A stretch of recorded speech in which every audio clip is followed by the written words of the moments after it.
అయ్యో గుర్రం కనిపించలేదు.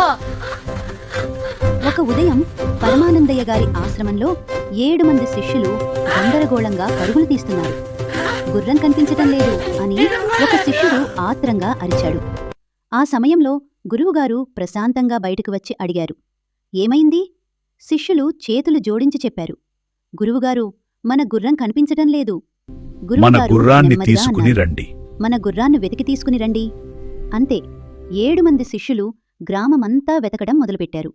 ఒకడు చెట్టు వెనకాల చూశాడు, మరోడు గుడిసె లోపల చూశాడు, ఇంకొకడు గడ్డికట్టల దగ్గర వెతికాడు. ఇక్కడ కూడా లేదు, అక్కడ కూడా లేదు అంటూ అందరూ అయోమయంగా తిరిగారు. కొద్దిసేపటికి వారిలో తగువు మొదలైంది. నువ్వే కట్టావు కదా, నేను కాదు, నువ్వే బాధ్యత తీసుకున్నావు. అందరూ గొడవపడుతున్నారు. అప్పుడే వారిలో ఒక శిష్యుడు వెనక్కి తిరిగి చూశాడు. ఆశ్రమం వెనుకనే గుర్రం ప్రశాంతంగా కట్టబడి నిలబడి ఉంది.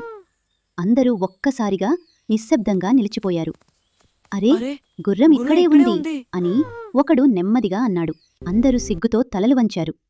ఆ సమయంలో వెతకడానికి ముందు చిరునవ్వు నవ్వారు.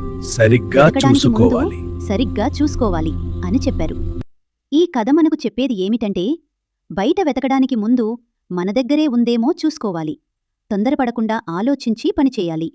ఈ కథ మీకు నచ్చితే దయచేసి లైక్ చేయండి,